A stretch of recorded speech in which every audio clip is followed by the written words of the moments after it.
Hello and welcome to In the Channel from channelbuzz.ca, bringing news and information to the Canadian IT channel for the last 16 years. I'm Robert Dutt, editor at channelbuzz.ca and your host for the show.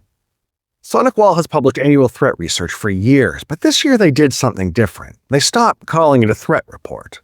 The 2026 Cyber Protect report reframes the conversation away from data for its own sake towards something MSPs can actually use, a set of tools and talking points for strategic conversations with customers.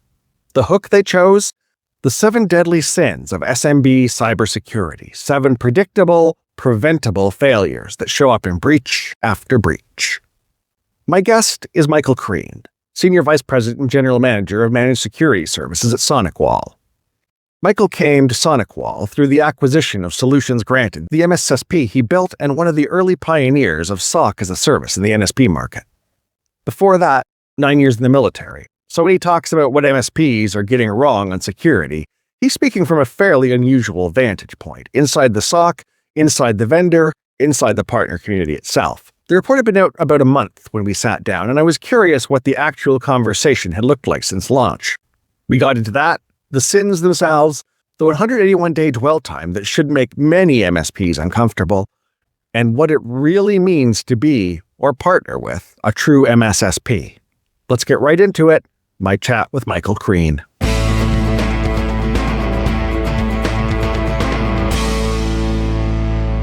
Michael, thanks for taking the time. I appreciate it. Absolutely, sir. You called this report the Cyber Protect report, not the threat report that you guys have been publishing for years. That seems like a deliberate choice. What are you trying to signal with that shift? And who are you really talking to with this report? I think every other threat report just looks the same. It's got some different colors, it's got some different logos, but everybody talks about the same exact thing. And it felt boring. It felt like, why do we have to fit in to the same role as everyone else? And why can't we do something different that's purposeful and should be meaningful to people and actually give them something to talk about, not just with themselves internally, but also to their customers? So it was the reason we went down this path and decided to call it the Protect report. So I'm guessing that also kind of sets up why you went with the framing of those 7 deadly sins, the 7 predictable, preventable failures. I thought that was a really neat hook for it. When you look at that list, which one do you think most MSPs would be surprised to see themselves in? Not so much their customers, but themselves as MSPs. Number one, ignoring the fundamentals. I mean, it's incredible the amount of times, because of the work that we do at the SonicWall's security operations centers and the amount of compromises that we're brought in to participate in, investigate, help people with, that you just find it's this overwhelming amount of, you had the right tools, you had the right tech, and you didn't know what to do with it, or you did, and you just didn't take the time to really learn how to ride the bike well. We had a compromise today where it was a customer of ours got hit with a Kira ransomware, and we thought that we probably knew that the penetration point was the firewall, but we had to do some more investigation. And when we did the investigation, the amount of misconfiguration mistakes were incredible. Like, you pay for all these security services and they weren't even enabled. Like your IPS IDS, disabled, and they paid for it. So it's just unfortunate. These are just, again, what we call ignoring the fundamentals. Do you have any thoughts on what's driving that? Like, is it a matter of kind of, this is up and running, moving on to the next shiny thing, moving on to the next opportunity? Like, what's kind of behind that? I think some of it is that MSPs have found themselves in this place of challenge where they have so much responsibility and customers are looking at them.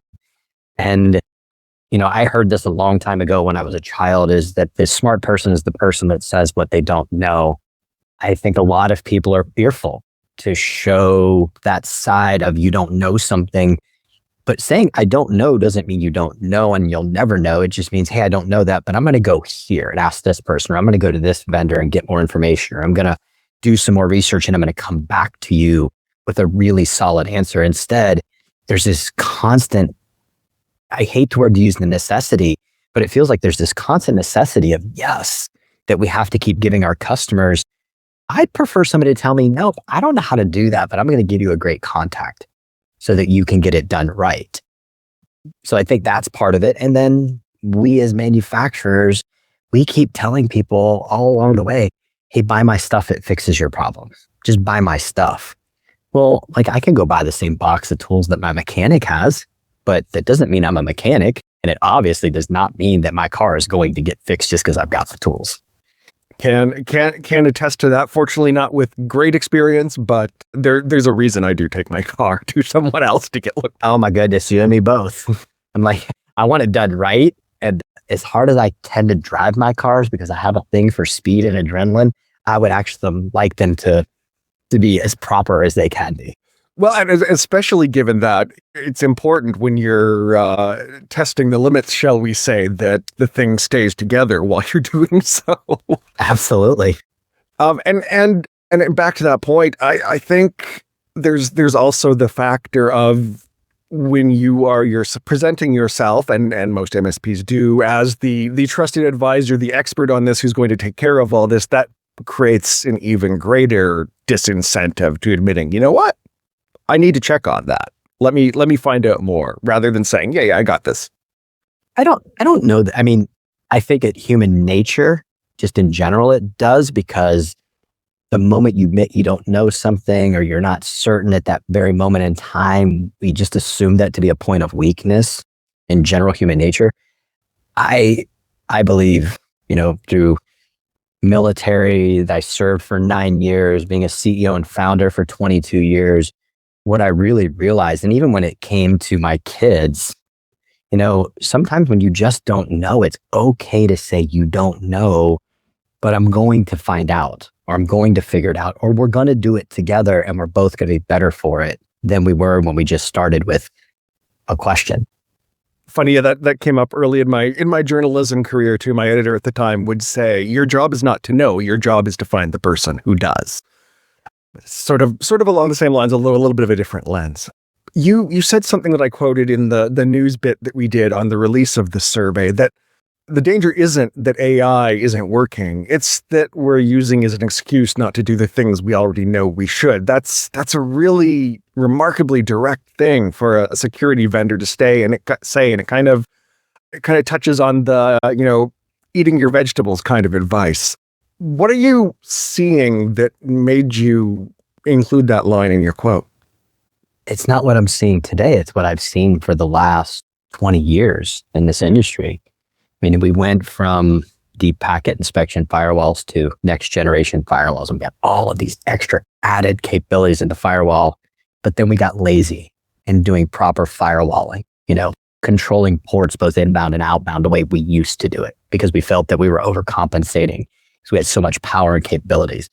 Then we went from a signature-based AV to the next gen AV, where we had these mathematical algorithms that were being able to do predictive analysis to understand whether the file is good or bad. And then we got EDR technologies that were helping us with the behavior behind it. And we just keep adding and adding and adding. And I see AI as nothing more than just another tool. But how good can a tool be when you're not performing the fundamentals? It helps, but it just can't. I mean, I don't know if you're a sports guy or not, but, think about it. Like, when you look at the best of the best, whoever that may be, and like, I'm a hockey guy, and so I'll call Alex Ovechkin today the best of the best. I mean, he is the all-time goal scorer now. He beat Wayne Gretzky, took that last year. But that man, he works hard, and he works on the fundamentals. And I love what AI can do for us to help get rid of some of the tasks that we don't want to do, that we hate to do, that we can use it for automation and make things faster, help us find bugs in our code, and get through, in a security operations center, get through just mounds of data quicker. But you still have to do the fundamentals, and you have to do the right things. Because when you do the right things and then you add something like AI to it, the world becomes a much different place. 88% of the SMB breaches that you're reporting on there involved ransomware. That's more than double the enterprise rate, if I'm remembering, and that's a striking gap. What's causing that? Do you see it as primarily resources, primary end user training, something structural at how SMBs get attacked that's different from the enterprise? I think it's a little bit of everything that you mentioned. I think, but mostly what it is that there's this perception of I'm too little.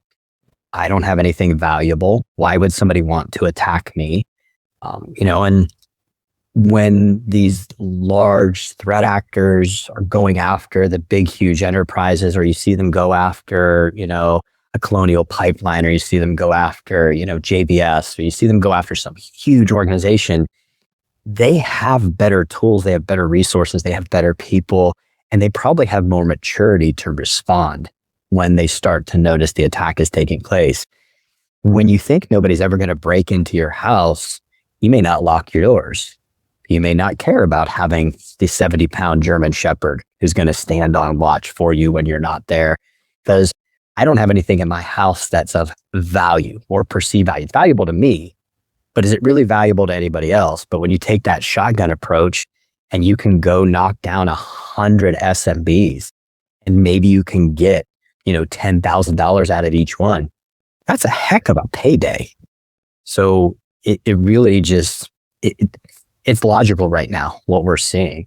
And what it requires is we all have to understand that we have responsibility for the data that has been entrusted to us, whether it be customer data or supply chain data that you're responsible for because you're supporting another vendor.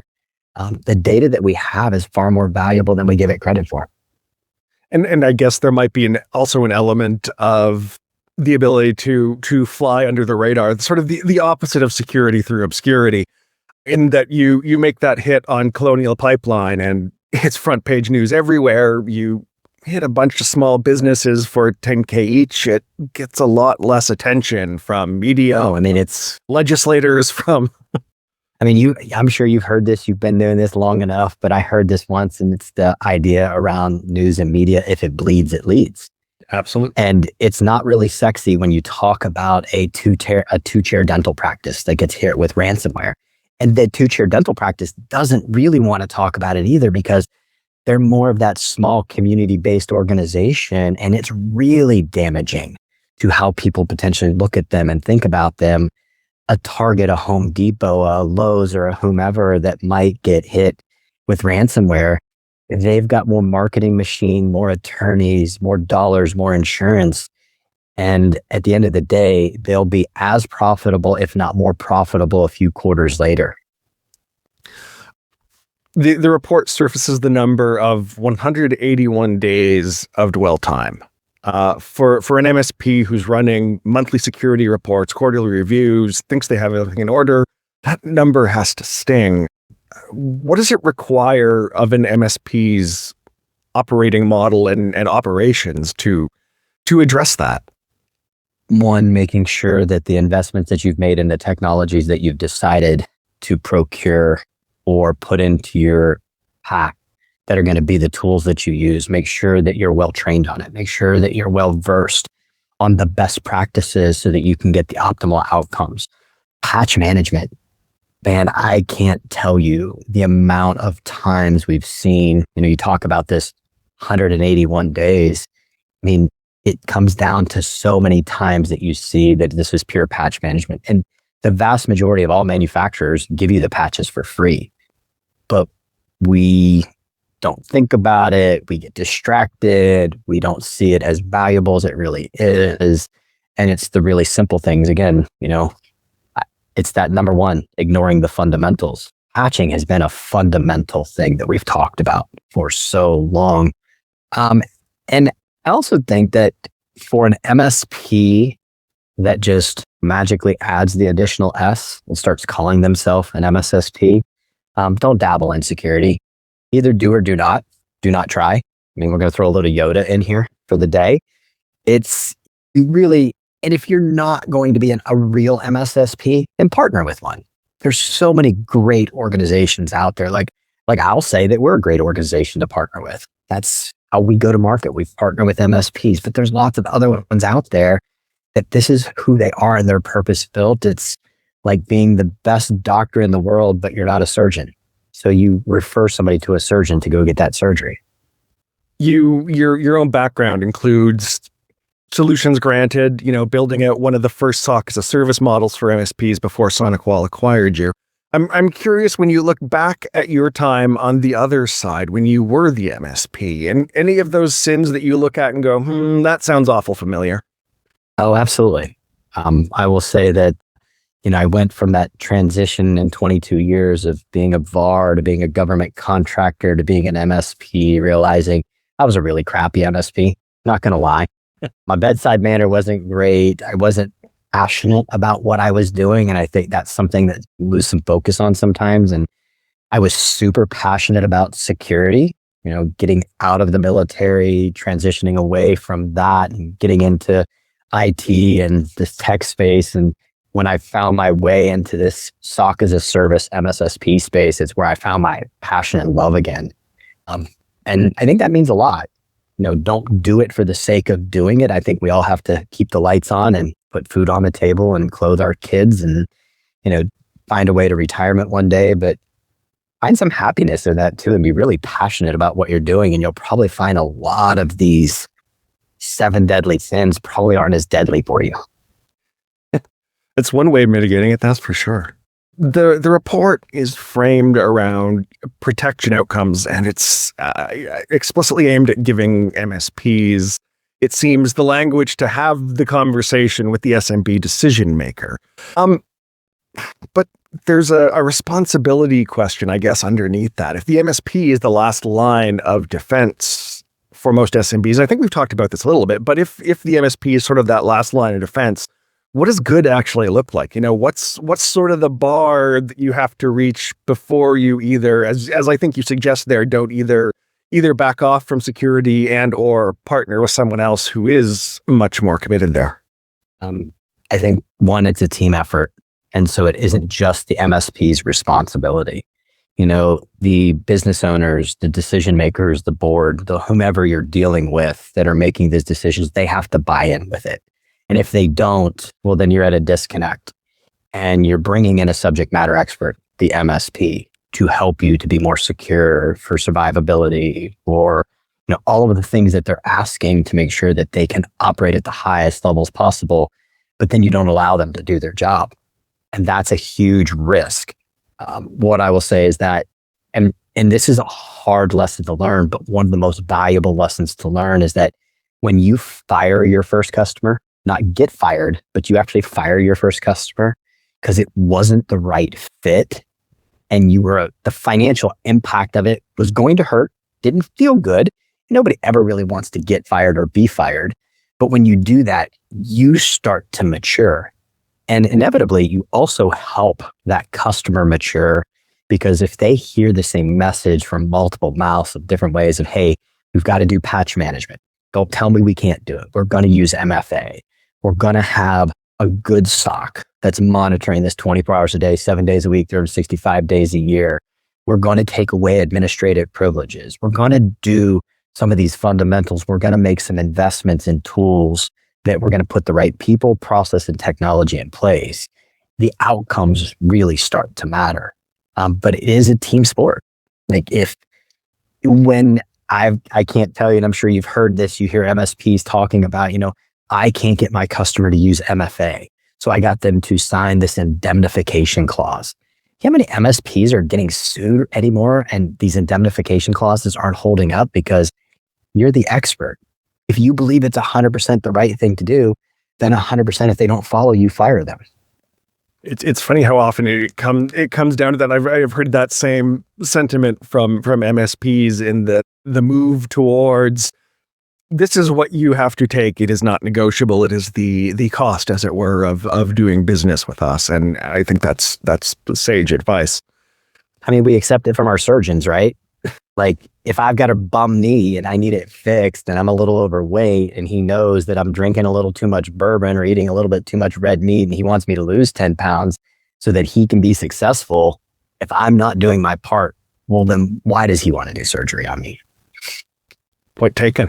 The report's been out for a few weeks now.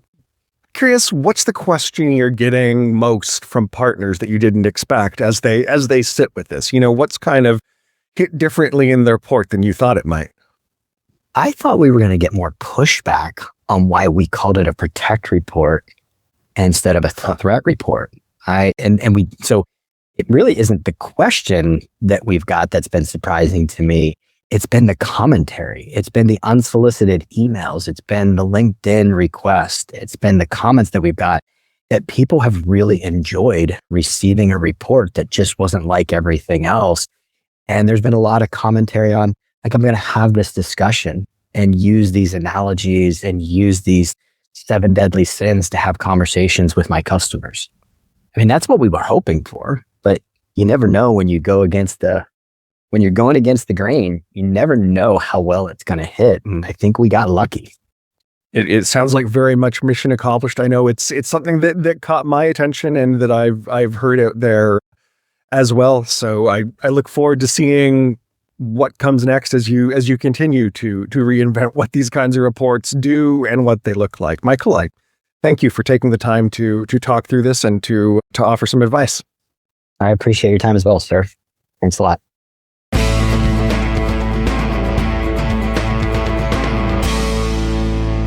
There you have it, Michael Crean from SonicWall. I'd like to thank Michael for his time and for a conversation that felt a little different from the usual vendor security briefing. His background, building solutions granted from scratch, running a real MSSP, operating inside a SOC, and now sitting on the vendor side, gives him a perspective that's harder to find than you'd think among people who are now in vendor roles. Few things will stay with me. The mechanic analogy. You can own the same box of tools, but that doesn't make you a mechanic, and it doesn't mean your car is going to get fixed. The surgeon line. If the patient won't follow the pre-op advice, why are you doing the surgery? His answer on when an MSP reaches maturity. It's the moment you fire your first customer who won't implement MFA or basic patch management even when it hurts, and the Ovechkin riff. Even the greatest goal scorer in NHL history never stopped working on the fundamentals. Now, after we stopped recording, Michael mentioned something he wished he'd worked into the interview, and I promised I'd pass it along. Of the 7 deadly sins in the report, I asked which one of them is most personally interesting to him, and he landed on sin number 5, cost-driven security decisions. He illustrated it this way. He'd been speaking at a conference recently and asked how many in the room had bought a car in the last 18 months. A lot of hands. Then he asked how many of them had bought the cheapest car on the lot, and every hand went down. Because we think about safety ratings, about the features, about whether the thing will hold together when we need it to. But when it comes to cybersecurity, too many businesses just reach for the cheapest options. As Michael said himself, it's a little strange to have a personal favorite deadly sin, but there you have it. The 2026 Cyber Protect Report is well worth a look for any MSP or solution provider thinking about how to have a more strategic security conversation with their customers. Links in the show notes. If you found this useful, follow or subscribe to the channelbuzz.ca podcast wherever you get your podcasts. You'll find us on Apple Podcasts, Spotify, YouTube, all the major directories. Ratings and reviews are always appreciated and genuinely help other people in the channel find the show. Till next time, I'm Robert Dutt for channelbuzz.ca, and I'll see you in the channel.